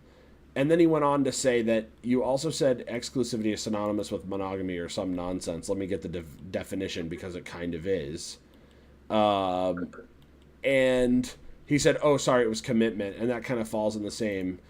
If you choose to be in a monogamous relationship, because after all, it is preference. So he just keeps coming back to this idea that it's preference. And I wanted to address this in like a more concrete way. So I'm going to read this to you, and I'll be curious what you think about this next bit, because I thought it would be the ender of the conversation, but apparently it was not.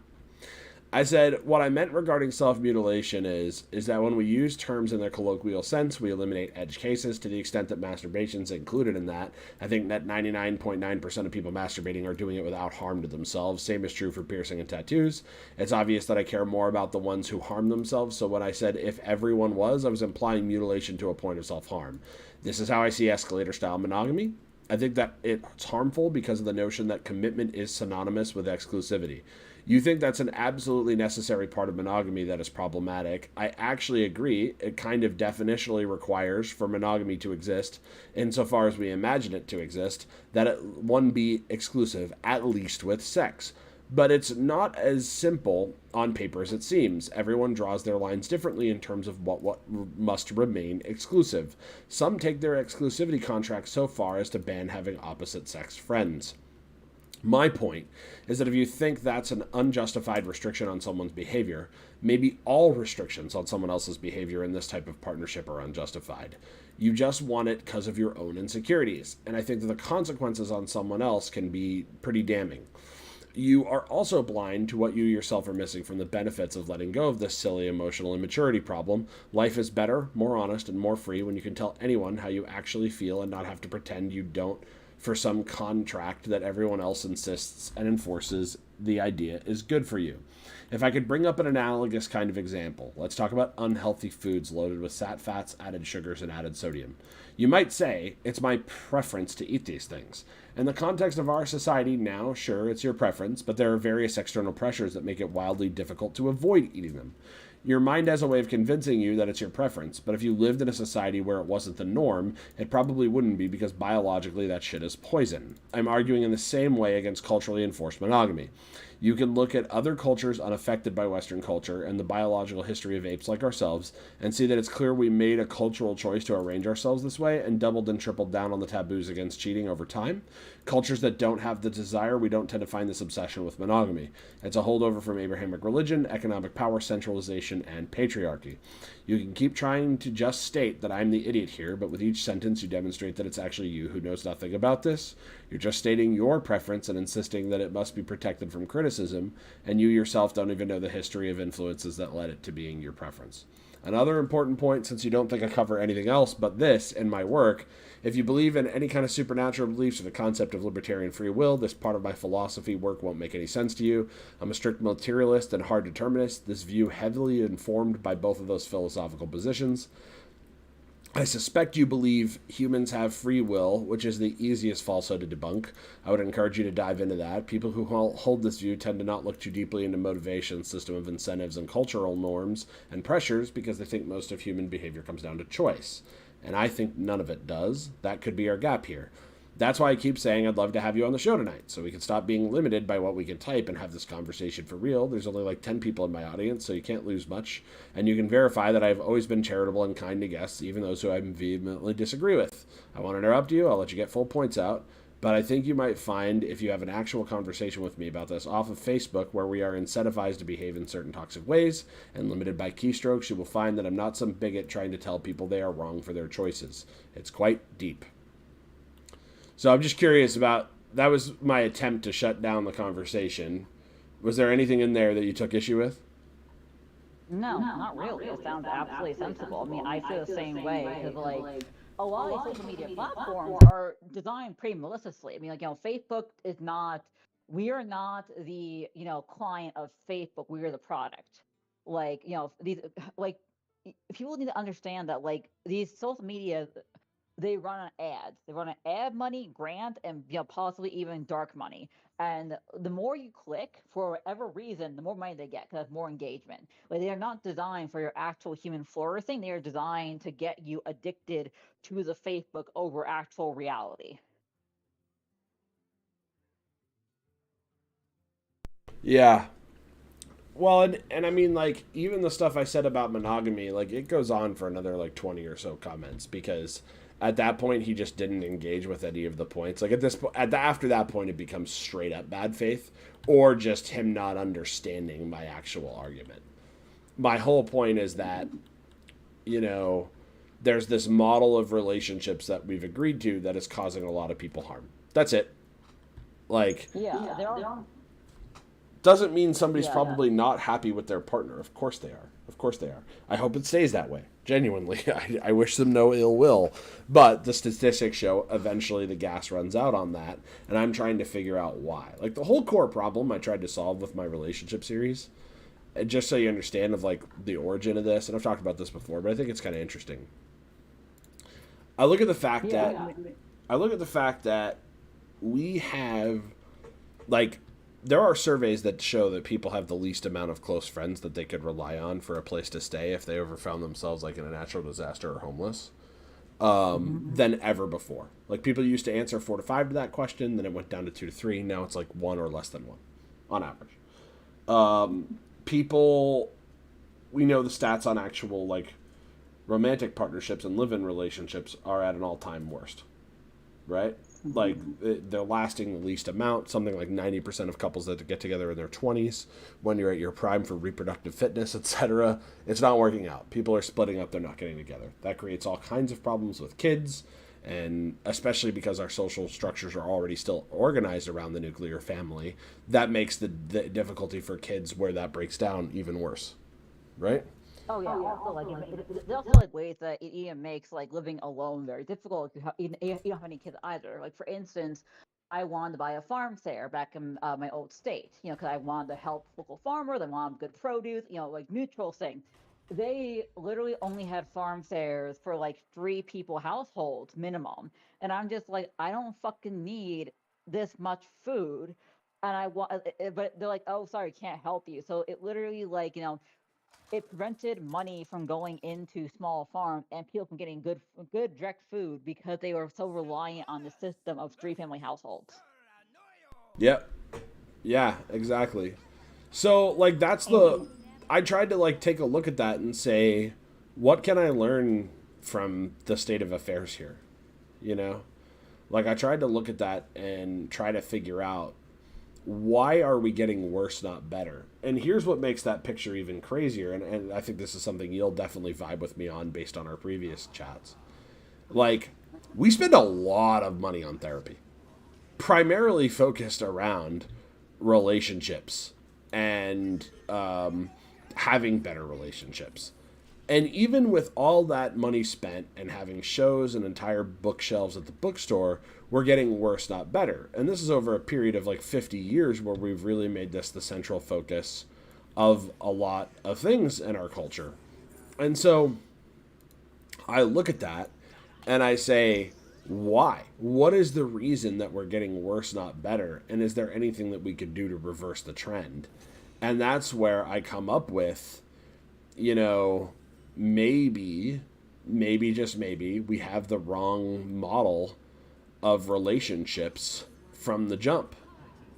Maybe we're already kind of shooting ourselves in the foot from go.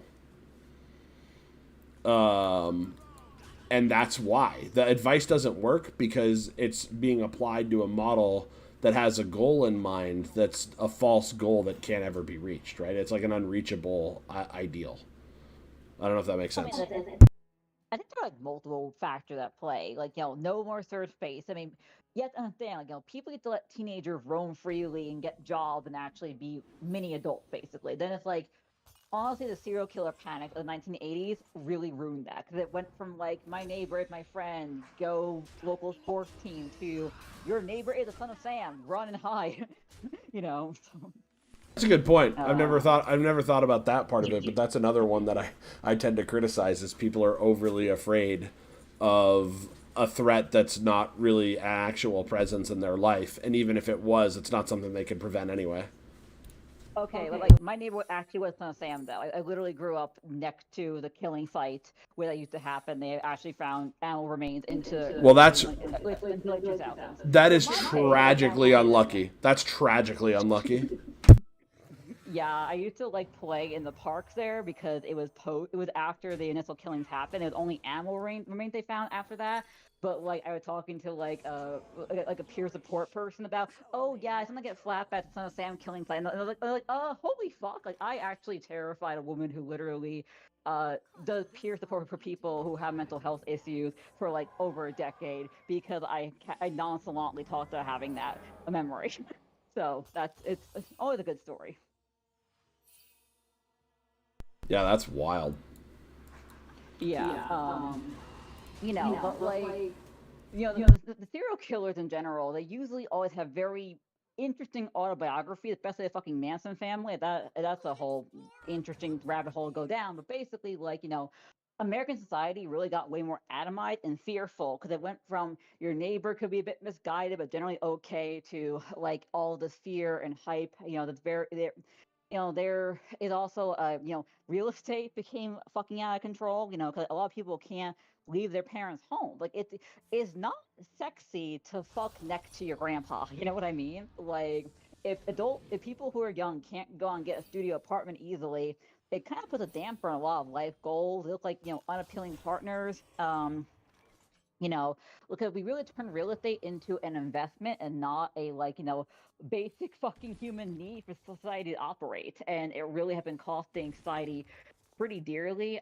Third spaces really got cracked down upon. It went, it used to be like, oh, hey, teens, you used to go to the mall and just hang out with your friends at the mall and, figure out who you were. You were a mall goth, or you were a mall prep, which store do you go to? Ooh, very, like, it was kind of vapid, but it was something. But now we're like, teens out of the mall, you guys can't be here, up to no good.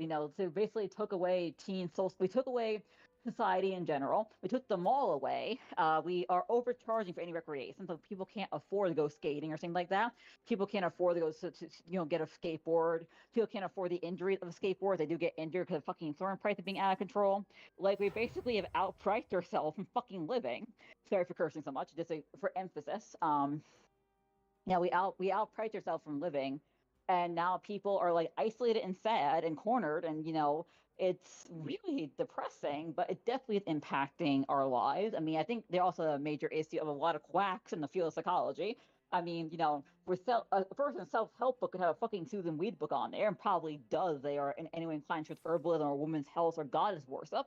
There's a bunch of medical scandals involving psychiatry, especially on Freud and John Money, that definitely still echo into present day. There have been, frankly, horrifying setbacks in certain fields of trauma studies, because the memory wars of the 1990s basically, try to smear and tarnish any research into PTSD-based conditions that do impact sexuality and sexual bonding. So we literally are like, 2 decades behind where we could be in PTSD treatments, because a couple of basically a woman called Jennifer Freud, not Sigmund Freud, Fyerd, who actually stayed at Stanford and is now a professor emeritus of neuropsychology at Stanford University, accused her family of molesting her as a child. And they did not take that kindly, so they started an entire foundation to claim that he had a false memory syndrome. He studies memory professionally, and Stanford thinks he's not crazy, so that's good enough for me personally. Call me crazy, but I think Stanford is a good university. And basically, they tend to be a fan. yeah, like, and they went on various media outlets to say that the daughter was crazy and that, oh, all these people are just lunatics. So instead of like, they basically try to make anyone investigating the topic sincerely seem like an absolute idiot or a fool or like the worst kind of religious fanatic. So that basically set back that entire field that could have helped people have better relationships like 2 fucking decades. And now, like, in 2023, we're finally beginning to go, oh my God, I can't believe it. Because that entire organization got disbanded, I think, in 2022 or 2019 because they found not so good evidence on hard drives of certain board members. But like, basically, we live in a pretty fucked up society where very corrupt individuals have been allowed to have access to media and publishing and have been able to make themselves out to be gurus and these amazing figures when they're actually horrifying abusers. And, John Money is another example of that, who was like one of the most well-known, holy fuck, who examples.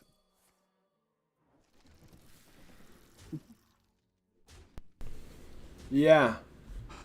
Yeah, I think there's there's so many different things that are making it difficult to have good relationships.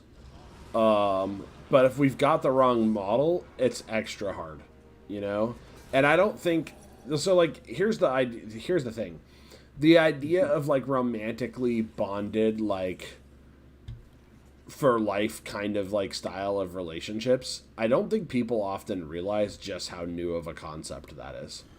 Like, it is a infant in terms of like world history, right? We have been operating with a very different version of monogamy for a long time. And then we came up with this idea. We haven't really sorted whether or not it works. And the entire industry of psychology is not going to question it because it requires an interdisciplinary examination of the history of human behavior. So instead, all of the advice that comes from psychologists on how to have better relationships, not just with your romantic partner, but with your family, with everybody else, forget all the bad incentives, which we already know there's a ton of them, and just capitalism itself, right? There's also just the problem of like the whole situation.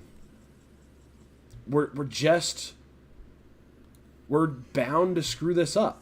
That's the simplest way that I could, like, we're not putting ourselves in the position to actually get this shit right. Does that make sense? It does. I mean, like, to be fair, psychiatry is more of a complicated clusterfuck than just a simplistic. There've been a lot of really weird road renegades for psychologists. I don't know if William Reich was pro monogamy or not. Do you know who that is? Yeah, I'm familiar. Okay, I don't know. I don't know. I mean, here's the thing: how many of these people that had any kind of public following on these kinds of things, did so in a way? It's hard to know what people's real views are. I guess I would just say that. Like, because maybe they felt the best thing to do within a current system is to give advice based on the system itself. But, there's a lot of people who haven't bothered to think about this issue. Mm-hmm. Like there's a because why would they?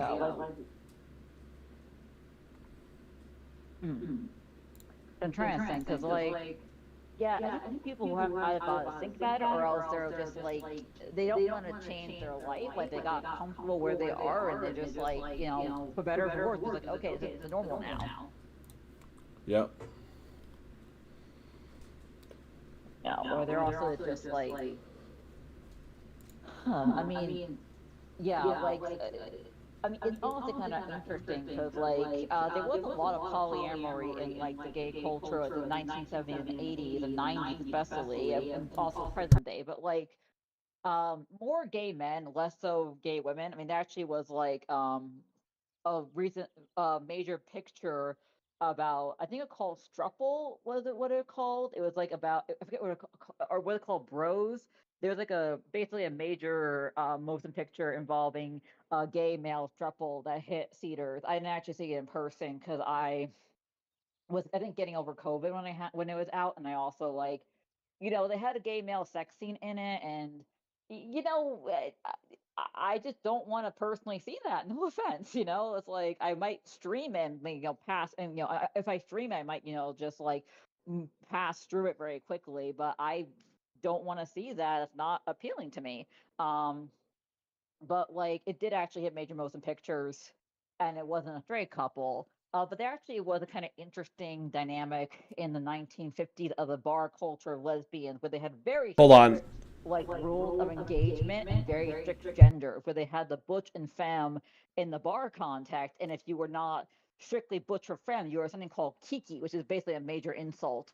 Like it was typically an insult we called kiki back in that context, but like they really had a lot of control over, oh, that's my butch and that's my femme, and the entire idea that you had to partner with a butch or a femme, or else you're like somehow a kiki, and that's would be so terrible.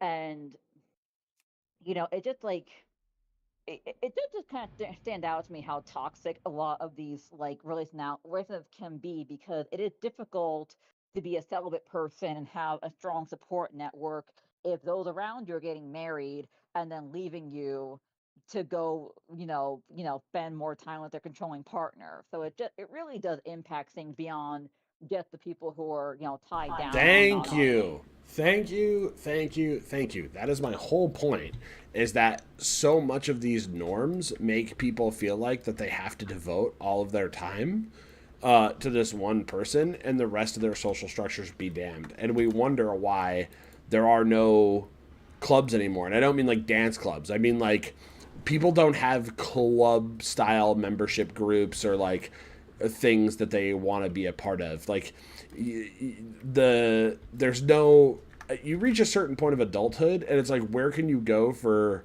social, like your social needs outside of a bar?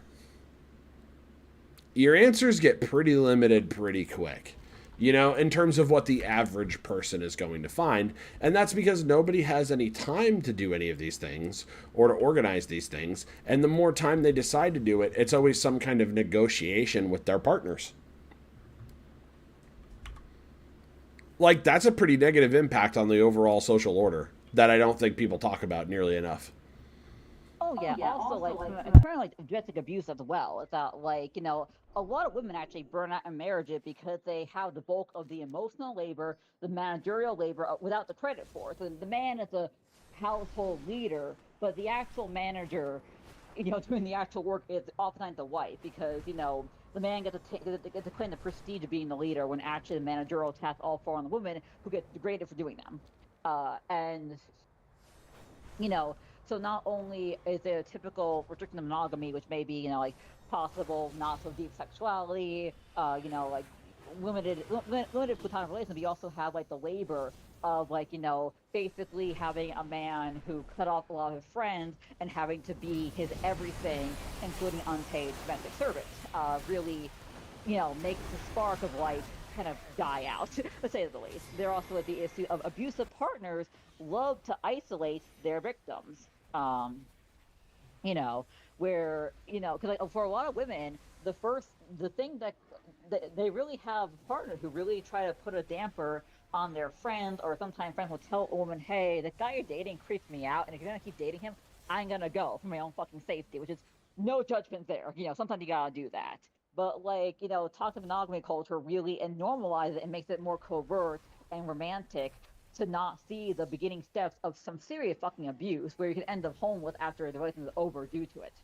So like it really That was, very much aids.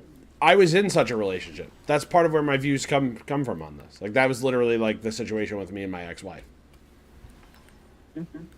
And, you know, we have to have a somewhat stable relationship now because of the children, right? But that's the other thing is we often talk about this as like a singular gendered kind of problem, and it's like it can really not be. Like you can as it doesn't matter who it is. Obviously it's got to happen to more women than men, but man, you can really get taken advantage of and find yourself like, you know, I looked up 5 years later and I had no social supports. This person was my everything. I was being abused all the time and being taken advantage of, and then was like, now what do I do?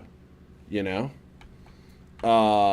And if I didn't have one friend who I'm incredibly grateful to this day, willing to take a risk and open up his apartment to me and allow me to move in, right?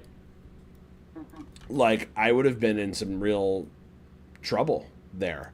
Like I was a hair from being out of my career and homeless and everything else, all because of somebody had just decided to slowly eliminate my social standing from every group I used to be a part of. I already didn't have any kind of security with my parents because of my life choices and them not agreeing with my beliefs, right? And now what do you do? You know, like I got pretty lucky that somebody was in a position at that time where they were willing to take a risk. There weren't a lot of people who were willing to help me. And not only that, you know, she had managed to convince a remarkable number of people that I was the bad guy in this situation. Slowly but surely, everyone came to realize that wasn't the case. But, you know, she took a couple of bad fights that had turned toxic and tried to paint me as the one who was abusing her when it was actually like the other way around. She was a master manipulator in that way. Yeah, and like even if you, when it comes to like mutual claims of abuse, like clearly the answer is to separate people involved, because like, you know, if abuse is happening, separate both parties and then trying to resolve with both. I mean, even in case, because like I know there actually is a growing school of thought that, you know, it actually can help make partners less violent if they have people de-escalate them in the first 24-hour separation. You know, because like ideally when things like this happen, you would have like two groups of people to like basically support both people involved separately and help them de-escalate and also monitor and prevent abusive behavior or retaliation attempts from either party. You know, that way it can cover all Yeah. your bases and possibly reduce homicide risk, because like, the highest homicide risk for the entire relationship is the first 48 hours of leaving and then immediately after leaving. So we really Say that again for the people in the back that think monogamy is perfectly healthy, by the way. Yeah. And I mean, homicide rates are all through the fucking charts. Like, how you see Mexico is a very Catholic country. They murder women like fucking nothing there, and they have a high maternal death rate. Yeah. Like, you know, and then the Pope doesn't fucking care.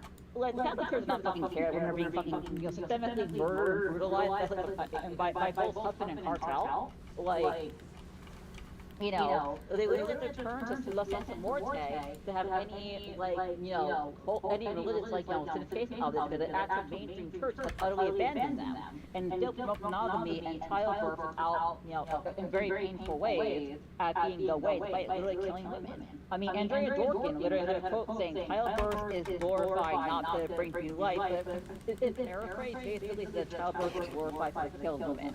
Because, like, if we actually glorify relationships for the actual cause of the other, we would not at all have society conducted like this. Yeah. Yep. Yeah, and also, if it talks back at some point, I have my own parrot at home called a cat, who started chasing my ankle during the interview. So, that happens. Yeah, I'm definitely getting the claw caps, because claw caps are these little things that you put on your nails that are not deploying, they can still retract your claws, and they're temporary, but I need to take the weapon away from her. Yeah, I hear you. Yeah. Well, I'm probably going to wrap up the stream pretty soon here. This has been a fun chat. Okay. Well, hopefully it's good for the audience. I can also post a link to Susan Weed's stuff, so that I need to put on YouTube if you want. So I just want to verify if he actually exists. I I'm literally curious, heard yeah. people promoting her work over on my vacation, and I got very upset for valid reasons. So I'm definitely willing to help people, understand how dangerous not only the right wing can be, but also some parts of the Congo left can be if you, don't use reasoning. You allow people to become basically cult gurus. Oh man, ain't that the truth? Mm-hmm. There's Well, we live in super interesting times on that front because I think there's a lot of people who like they kind of look around and they go, something about my life sucks or is wrong.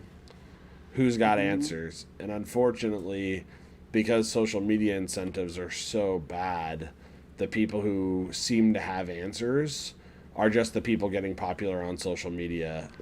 And there are people like the Jordan Petersons of the world that develop these cult followings and are trying to take advantage of that space. This is what happened with Andrew Tate, Yeah, well, I have to go now. Have a All good right. night. Yep, have a good night.